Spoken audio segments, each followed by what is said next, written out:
Saludos, os doy la bienvenida a este vuestro canal. Bueno, pues yo sigo trabajando para hacer el último vídeo que estaba de la serie sobre Dostoyevski y Tolstoy. Un vídeo que iba a tratar sobre la percepción que ellos tienen de la historia. Y vaya a cerrar esta serie de vídeos que sobre ambos grandes escritores estaba haciendo, ¿no? Bueno, pues para preparar un poco, para prepararme a mí mismo en este interesante desafío, pues había pensado hablar un poco sobre la historia desde Napoleón, ¿no? Lo poco que yo sé al respecto, que yo no soy historiador. Y sobre todo de las ideas, ¿no? Que es realmente lo importante de la historia, no los acontecimientos, que son una consecuencia de las ideas que se tienen, de las ideas que dan origen a esos acontecimientos. Entonces, bueno, este vídeo lo titulo Napoleón para provocar un poco, ¿no? No creo que moleste a nadie.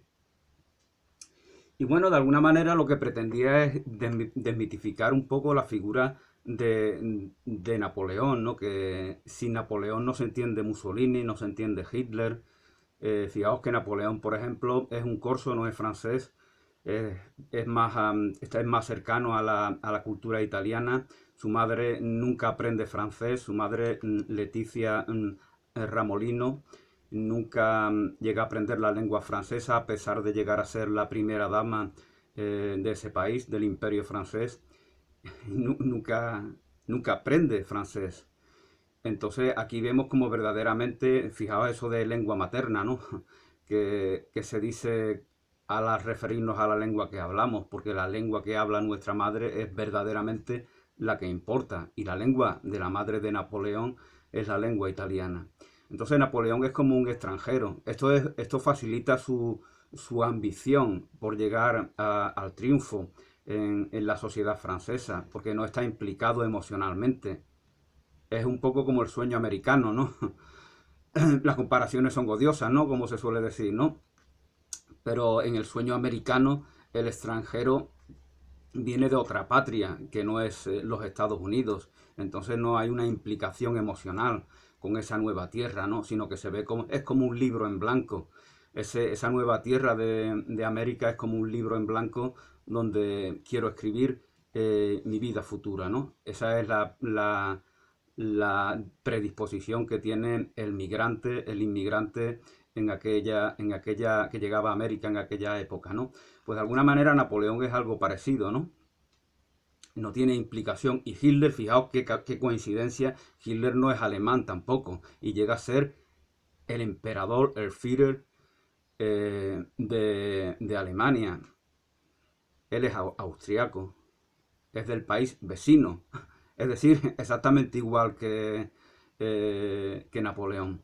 Bueno, pues voy a leeros en el diccionario de autores, curiosamente, en este diccionario de autores del año 1963, reeditado en el año 1973, diccionario de autores de la editorial Montaner y Simón de Barcelona, que está muy bien. Dicho sea de paso, pues curiosamente viene Napoleón, porque parece ser que él escribía, ¿no? Realmente tengo interés en conocer la obra de Napoleón. Os voy a leer la entrada que sobre Napoleón Bonaparte escribe Olivier, ¿no? Es Antonio Olivier el que firma esta, o Olivier, no sé si es A. Olivier, A. Olivier, el que firma esta entrada que os voy a leer sobre Napoleón. Napoleón Bonaparte nació en Ajaccio el 15 de agosto de 1769, hijo de Carlos Bonaparte o Bonaparte y de Leticia Ramolino, y murió en Santa Elena, en la isla de Santa Elena, como sabemos, el 5 de mayo de 1821. Bueno, los padres de Napoleón combatieron a los franceses, ¿no? Hay en algunas biografías se subraya el hecho de que Leticia, la madre de Napoleón, está armada, disparando contra los franceses, llevando en su seno, en sus entrañas, el futuro Napoleón Bonaparte. El hombre de letras muere muy joven, eso dice Olivier, exactamente a los 27 años, en 1796. En esa época ya está consolidada la... Bueno, consolidada ya sabemos cómo se desarrolló la Revolución Francesa, ¿no? La violencia extrema que había en todos los sentidos, a nivel francés y a nivel global de toda Europa, ¿no? La cantidad de crímenes, ¿no? Que se acontecían, ¿no? Cómo se mataban a los familiares de los prisioneros políticos, ¿no?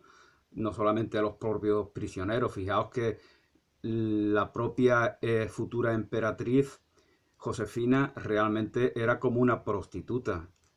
Ella se relaciona con hombres eminentes de la corte, de la élite social, cultural, política eh, de París para salvar la vida, porque su esposo ha sido ejecutado, como eran ejecutados tantas personas, ¿no? A veces se saldaban cuentas personales, ¿no? Y se hacían acusaciones, eso es lo que acontecía normalmente en aquella época, ¿no? Entonces, para salvarse, pues ella pues intenta relacionarse con hombres de prestigio de París, y por eso acaba emparejándose con Napoleón Bonaparte, al cual, por cierto, le fue infiel en más de una ocasión. Y llega a ser la emperatriz de Francia. El hombre de letras muere muy joven, cuando toma el mando del ejército de Italia, para dejar paso al joven general y al futuro emperador que aparecerá a los ojos de un Thiers o de un Saint-Trivier. Mi francés es malísimo, no tengo ni idea de francés, como uno de los más grandes escritores de su tiempo. Bueno, el motivo de uno de los motivos de este vídeo era un poco criticar el blanqueamiento que el mayor genocida de la historia, que para mí es Napoleón Bonaparte, el mayor criminal, el que simboliza la degradación de Europa, que está implícita ya en el propio concepto de la esencia de Europa, dicho sea de paso, Napoleón Bonaparte, aquel sin el cual no se entiende el nazismo, el fascismo, todos los crímenes horribles que han acontecido a lo largo del siglo XX en este continente. Cómo se blanquea, cómo se necesita idolatrar. Fijaos que también se hace lo mismo con Hitler.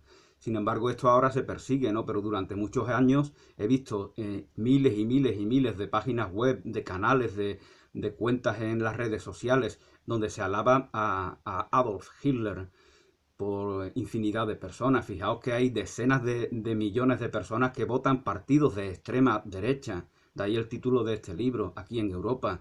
Gobierna en Francia, en Italia, perdón, la extrema derecha de Meloni. Así lo dice, lo etiqueta la prensa. Incluso la prensa conservadora etiqueta de extrema derecha al partido de la presidenta Meloni.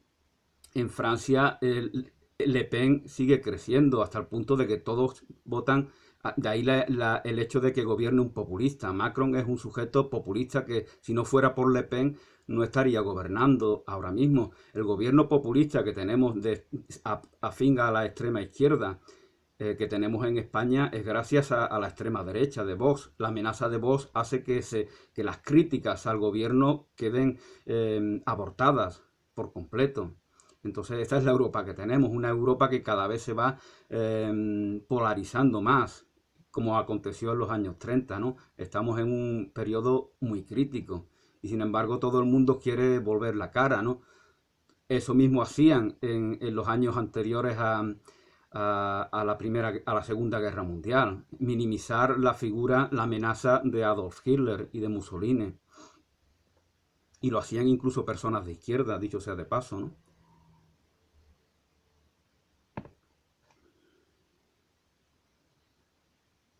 Gracias a su palabra, más que a su pluma, gracias a su palabra, más que a su pluma,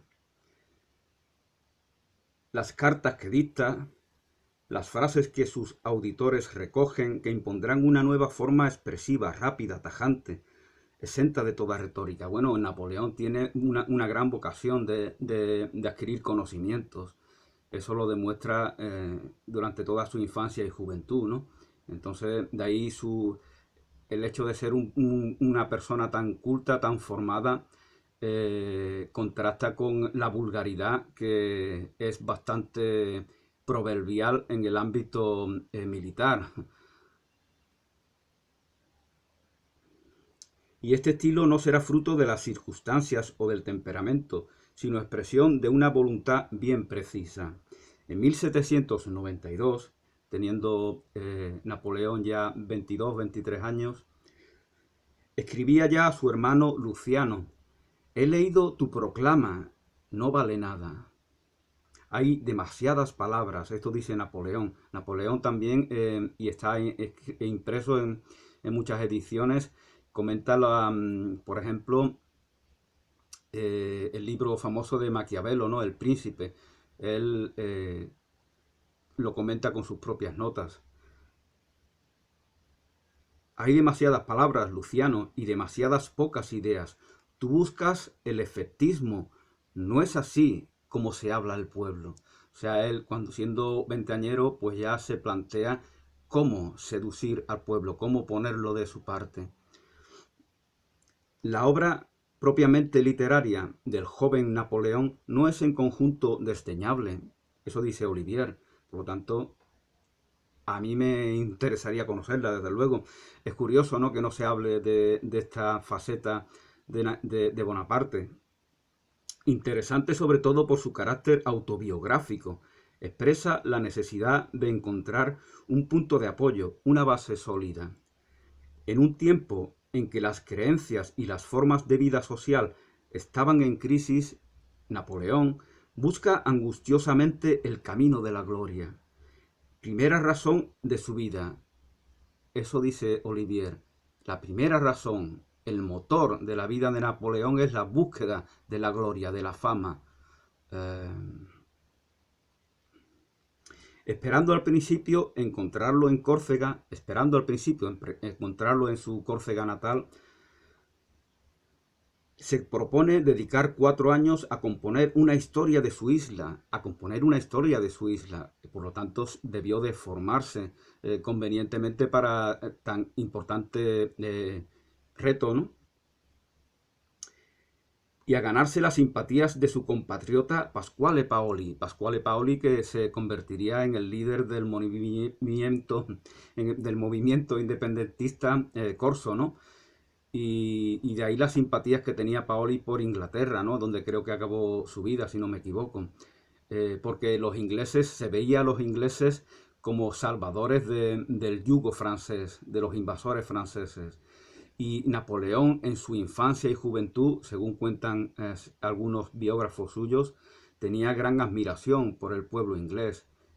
Precisamente por eso, ¿no? Eso es lo que le condicionaba, ¿no? Es curioso que luego en su vida acabara confrontándose con la tierra de Lord Nelson, el famoso militar británico.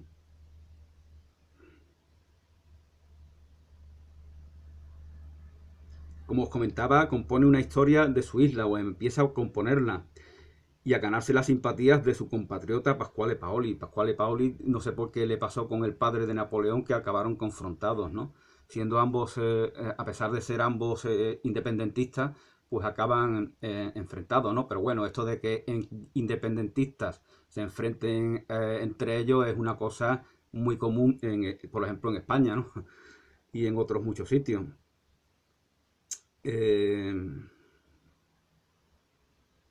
Pero estos dos hombres no acabarían de entenderse nunca. Trasladado al continente en 1791, Napoleón envía a la Academia de Lyon un ensayo para el concurso convocado sobre el tema: indicar las verdades y sentimientos que son más necesarios de inculcar a los hombres para su felicidad. Ampulosa y académica, su composición constituye un fracaso. El jurado la estima indigna de atención. Sin embargo, se encuentran en ella variaciones sobre temas que serán fundamentales en el inmediato desarrollo de la personalidad del corso. Por ejemplo, una cita de Napoleón: la energía es la vida del alma. La energía es la vida del alma. como el principal resorte de la razón. No habiendo conseguido encontrar un puesto ni en su isla ni en la Academia de Lyon, intentará incorporarse en la política del terror. Esos son los años del terror, ¿no? En los cuales pues se ejecutan tantísimas personas en la guillotina, ¿no? Y en donde hay todo tipo de conspiraciones, de ajustes de cuentas, en donde, bueno, como dice Dostoyevsky, cuando hay tensión social, la gentuza, la gentecilla degradada, la gentecilla reprimida, los que tienen mucha violencia ahí guardada, aprovechan para manifestarla, ¿no? Y entonces se convierten en los protagonistas, eclipsando las ideas de la revolución en este caso. Y ya simplemente es todo degradación, violencia, el reinado del terror.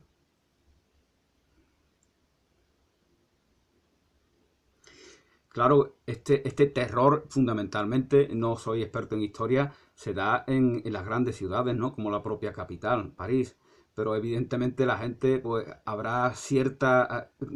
Suele pasar eso, ¿no? Que hay un conflicto horrible en un país, como por ejemplo la guerra civil en España, y en algunas partes la gente sigue viviendo pacíficamente como si no hubiera conflicto alguno, ¿no? Porque ahí la guerra pues no ha llegado.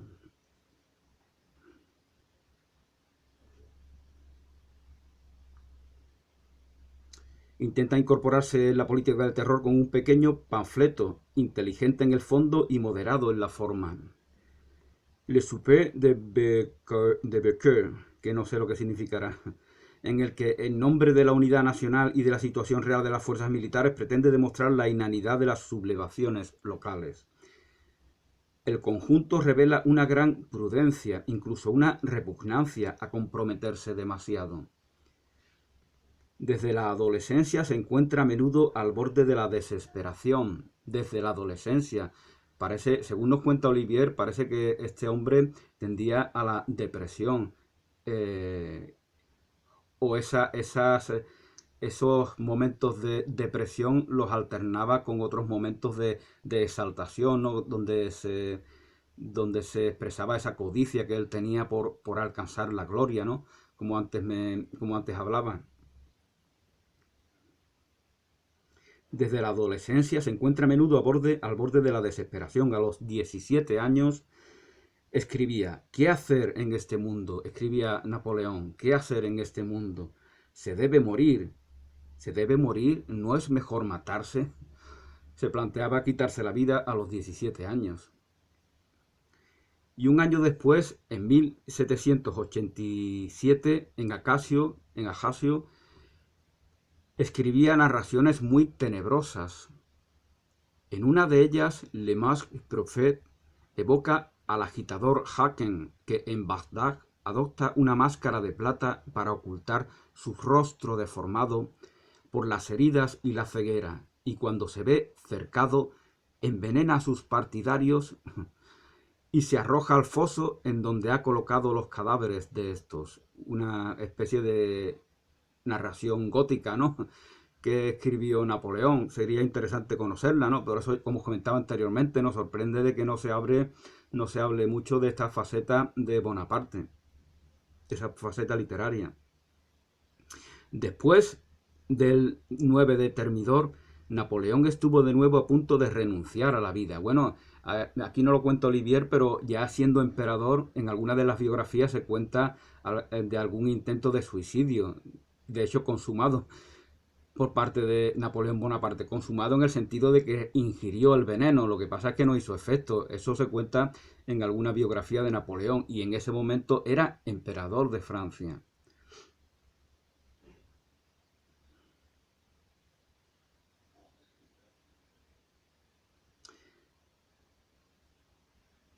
Estuvo a punto de renunciar a la vida nuevamente. El 12 de agosto de 1795 escribía a su hermano: si las cosas siguen así, amigo mío, acabaré por no apartarme cuando pase un coche. Acabaré por no apartarme cuando pase un coche. Los coches, lógicamente, se refiere a los coches de caballo que había en esa época.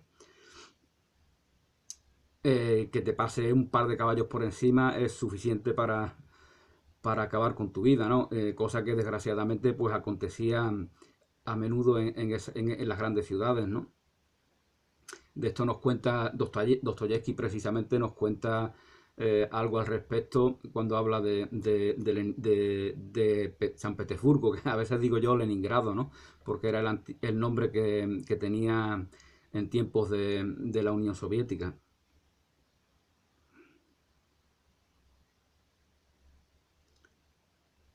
Lo que ha visto en París le ha irritado, comenta Napoleón.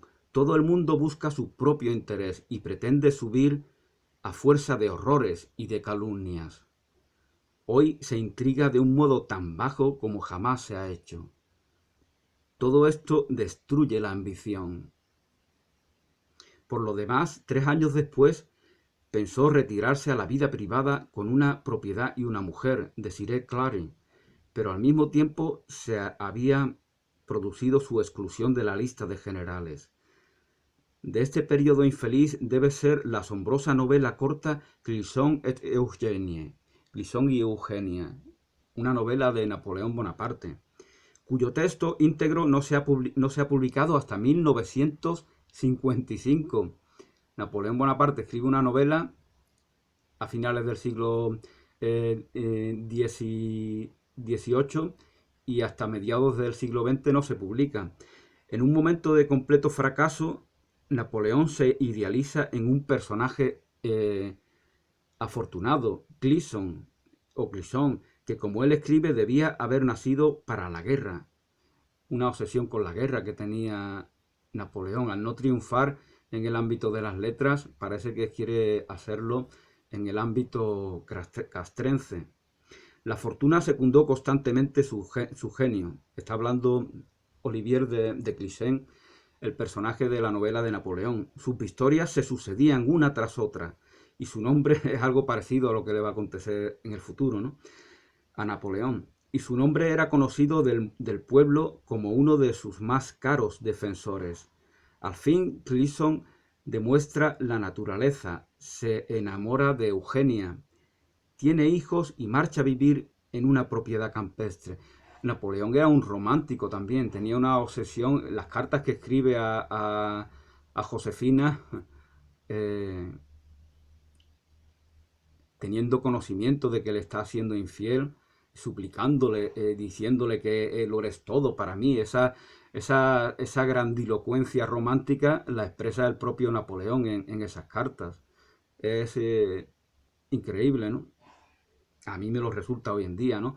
Porque hoy en día tener un líder político de ese perfil es inconcebible. Hoy en día los líderes son como robots, ¿no? Los líderes son populistas y robóticos. No se cuestionan, no tienen este perfil de ambición que se combina con depresión, esa manera, esa personalidad romántica verdaderamente. Hoy en día es imposible. Alguien que fuera así y estuviera en la carrera política se retiraría inmediatamente de ella. Está claro. Porque ya os digo, los líderes de hoy en día parecen desalmados, ¿no? Populistas, mecánicos, reaccionarios. Su único discurso es el ataque al rival, el intentar descalificar al oponente. Ese es su único discurso. Se mimetizan con ese discurso y su personalidad es la que expresa ese discurso reaccionario. Por eso los líderes son tan pobres, ¿no? Ya, como ya he comentado en otras ocasiones, los líderes políticos de hoy en día, muy por debajo de los líderes políticos de otras épocas, sea Mandela, sea Kennedy, sea Olof Palme, sea Indira Gandhi. Los líderes del siglo XXI son mediocres, populistas, reaccionarios, superficiales. En fin.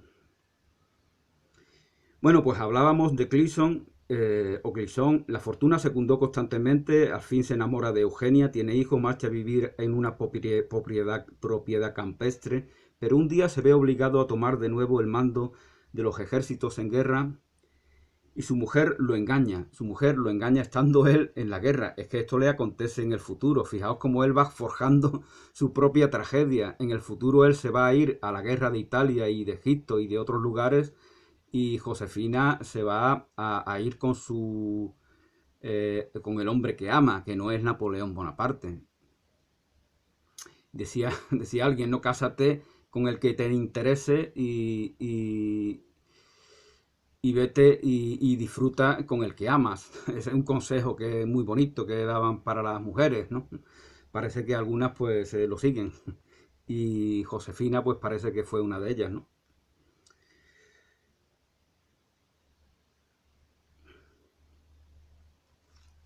Un día se ve obligado a tomar de nuevo el mando de los ejércitos en guerra. Él se arroja entonces, su mujer lo engaña, él se arroja entonces con la cabeza baja en el combate y muere atravesado por 1000 balas. Se llama como un loco, ¿no? Una especie de suicidio en plena batalla.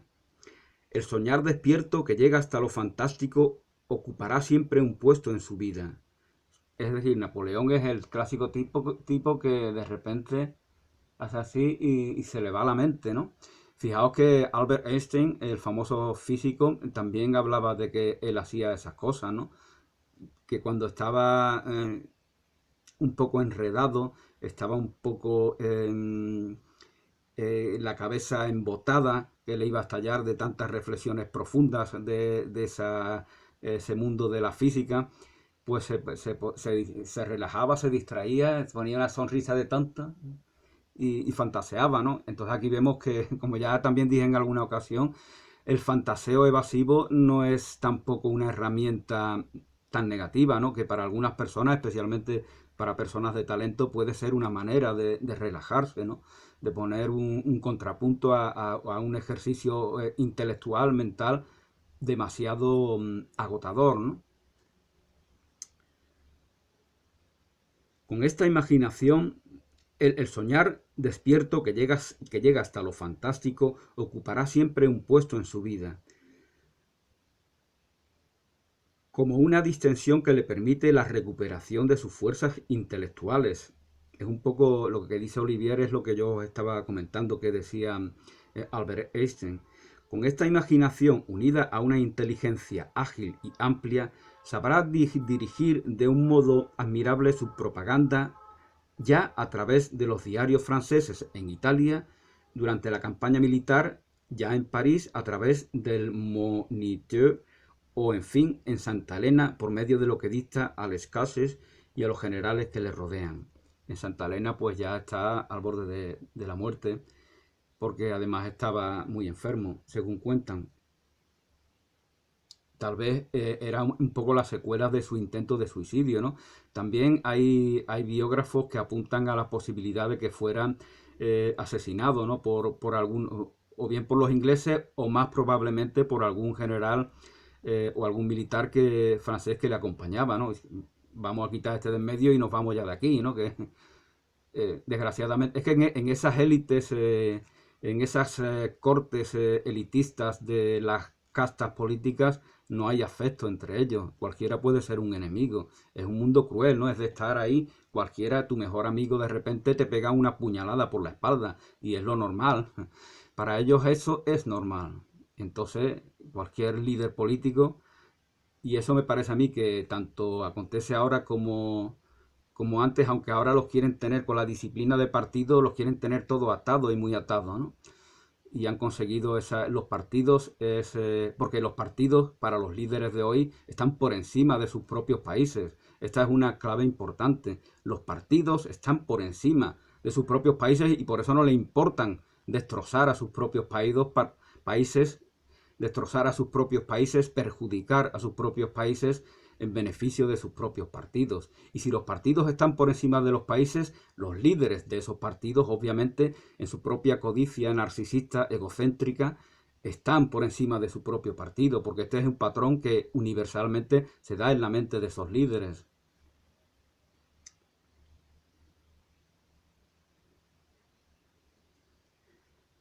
Bueno, pues voy a terminar ya lo que dice Olivier en este artículo. Con este propósito no vacilará en reconsiderar y corregir su propio pasado. Por ejemplo, parece que su famosa proclama «Soldados, estáis desnudos» solo haya sido compuesta en el barco que lo conducía a Santa Elena, es decir, ya en el último momento de su vida. No contento con operar sobre la historia, sabía dar de ella una imagen viva y animada. Bueno, pues esto es lo que nos dice Olivier en este diccionario de autores de la editorial Muntaner y Simón de Barcelona. Y bueno, voy a hablaros también un poco de lo que aconteció en esa época, ¿no?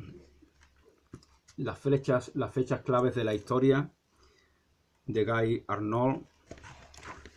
Y voy a leeros algunos acontecimientos que se dieron con motivo de... Voy a leeros cómo fue la Revolución Francesa, ¿no? Según Guy Arnold. Cuando Luis XVI ascendió al trono en 1774, Francia estaba completamente endeudada y el poder lo ejercía una élite nobiliaria. Mientras la nobleza no pagaba impuestos y llevaba una vida fastuosa, miles de personas vivían en la miseria. Pensaban que todo iba a seguir así. El sistema de monarquía absoluta había empezado a ser cuestionado. El éxito de la revuelta de los colonos ingleses contra la corona de la guerra de independencia norteamericana tuvo un gran eco en Europa y sobre todo en Francia, donde muchos vieron con entusiasmo cómo se hacían realidad gran parte de los ideales del pensamiento ilustrado. Enfrentado a la bancarrota nacional, el rey decidió convocar los Estados Generales, el equivalente a las Cortes de España, que no se habían reunido desde 1614. A los Estados Generales acudían representantes de los tres estamentos, 300 miembros de la nobleza, otros tantos del clero, 600 del Estado llano o tercer estado. Cada estado tenía un voto, por lo que la nobleza y el clero podían imponerse con facilidad al tercer estado. Este último decidió constituirse en Asamblea Nacional, comprometiéndose a elaborar una constitución para Francia. Luis XVI planteó disolver la Asamblea, despertando la indignación del pueblo de París. Planteó disolver esa Asamblea. Y el pueblo de París, indignado, asaltó la prisión fortaleza de la Bastilla, la famosa toma de la Bastilla, el 14 de julio de 1789. El rey tuvo que ceder y la asamblea llevó a cabo numerosas reformas. En junio de 1791, Luis XVI intentó huir del país, pero fue apresado y devuelto a París. En agosto, el pueblo de París atacó el Palacio de las Tullerías, asesinó a sus guardias y el rey fue hecho prisionero. El 21 de septiembre, una nueva asamblea, la Convención Nacional, abolió la monarquía y proclamó la república. Esto acontece en 1791, cuando Napoleón tiene 22-23 años. La convención estuvo dominada primero por el partido de los girondinos.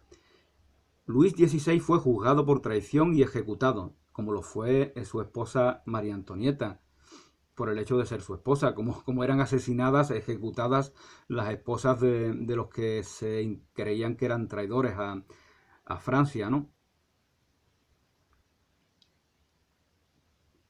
Fijaos la necesidad que durante años y todavía hoy se tiene de blanquear en la Revolución Francesa. Me refiero al acontecimiento histórico, no a las ideas ilustradas en las que se basan. Hay una necesidad, porque hay una necesidad de blanquear. Esto se hace incluso desde la extrema izquierda. Hay una necesidad de blanquear todo lo que acontece en Europa. Y en Francia es Europa, básicamente. Francia es la semilla de la moderna Europa. Lo que acontece, esa Europa del terror, esa Francia del terror de finales del siglo XVIII, es un precursor de la Europa del terror, de las guerras mundiales, de los campos de concentración, de la guerra civil española, de las represiones en las checas de la Unión Soviética, etcétera, etcétera, etcétera, que acontece en el siglo XX. Porque son las ideas y la gestión de esas ideas que hacen las personas inconscientes de Europa la que determinan que se dé esa violencia que ejecuta a cientos de millones de personas, a decenas de millones de personas. Y hay necesidad de blanquear esto, como no puede ser de otra manera, porque si no se blanquea, habría que tomar conciencia de lo degradado, de lo bajo, de lo despreciable que es el continente europeo. Y no parece que los líderes europeos, la cultura europea y demás estén por esa labor, ¿no? Por eso en tantas naciones de Europa como en Inglaterra o la propia Rusia se intenta marcar distancia con respecto a Europa. A ellos no les importa que tú les digas que no son europeos, dirán, por supuesto que no lo somos, somos otra cosa diferente. En el sur de Europa, donde hay naciones de personas bastante acomplejadas, se tiene la necesidad de idealizar la idea de Europa. Eso no acontece en el norte y en el este del continente.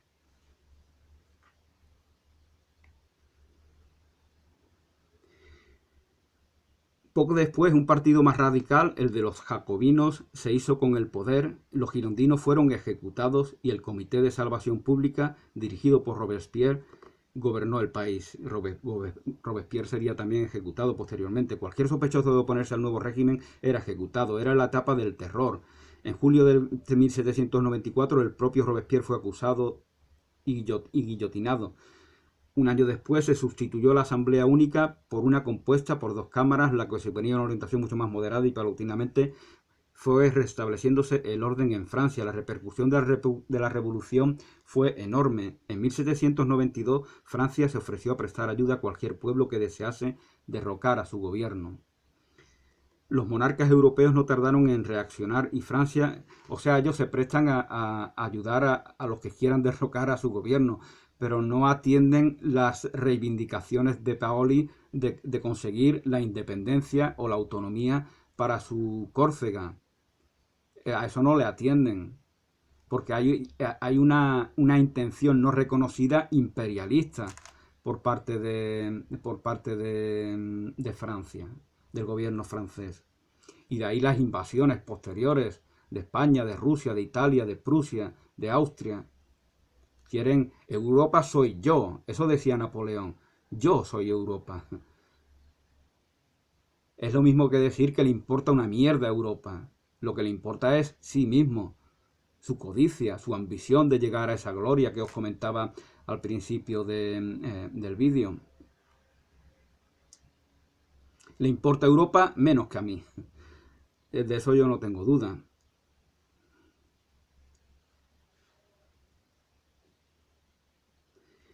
Los monarcas europeos no tardaron en reaccionar y Francia entró en guerra con la mayor parte de Europa. Carnot, considerado como el organizador de la victoria, fue el responsable de los ejércitos revolucionarios, Carnot o Carnot.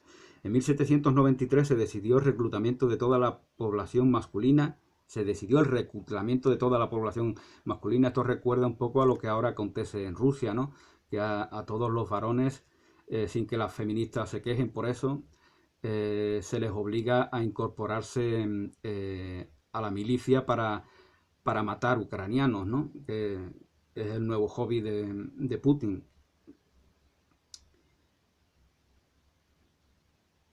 En 1793 se decidió el reclutamiento de toda la población masculina capaz de llevar armas. El nuevo ejército nacional francés iba a disfrutar sobre los ejércitos regulares de los estados monárquicos. Bueno, se le acusaba a Napoleón de haber causado la muerte de 3 millones de soldados. Si causó la muerte de 3 millones de soldados, imaginaos cuántos millones de soldados de otros países morirían y cuántos millones de civiles morirían en Rusia, en España, en Austria, en Prusia, en Italia, en Egipto, donde también guerreó Napoleón. El mayor genocidio de la historia, porque además Napoleón tenía la idea, en su irritación, ordenaba aniquilar a los ciudadanos. Eso hacía, por ejemplo, en Zaragoza, ¿no? Ellos querían aniquilar a los... llega un momento en que quieren aniquilar, una guerra de aniquilación total de la nación española, de todos los españoles.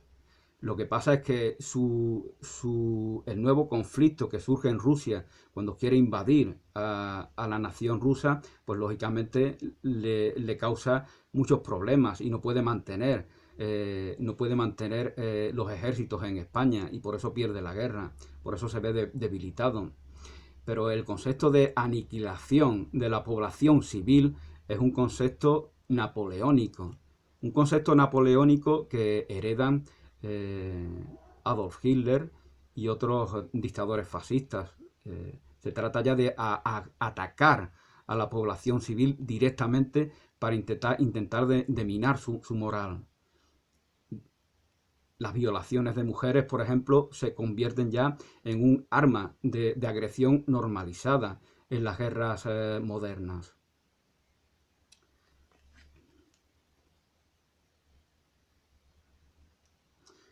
Las tres consignas de la revolución: libertad, igualdad, fraternidad. Fijaos que esto es una usurpación de la fe cristiana, de la tradición cristiana. Igualdad, fraternidad, libertad. La verdad os hace libres. Eso decía el maestro Jesús de Nazaret, y lo decía porque la libertad era importante para él, era trascendente en su camino espiritual y en el camino espiritual al cual quería invitarnos. Por lo tanto, la Revolución Francesa, estos revolucionarios ateos en gran medida, hacen una usurpación de la tradición cristiana con este lema: libertad, igualdad, fraternidad. Y creen que el mal está en el cristianismo al que quieren combatir. Fijaos lo que acontece ahora en Francia. Hoy hemos descubierto que en Francia está prohibido erigir nacimientos, como es tan común en España, por ejemplo. Está prohibido. ¿Y quiénes lo prohíben? Los ateos, que son los que gobiernan. Los ateos anticristianos. Su función principal es destruir la tradición cristiana.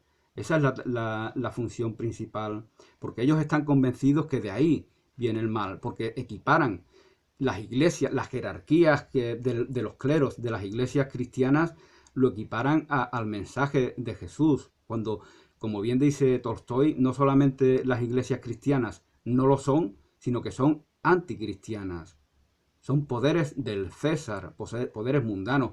Por eso la Iglesia Católica tiene su sede en Roma, porque son herederos del Imperio Romano. Es que ellos se proclaman así. Ellos se proclaman herederos, la Iglesia Católica Romana, herederos del Imperio Romano.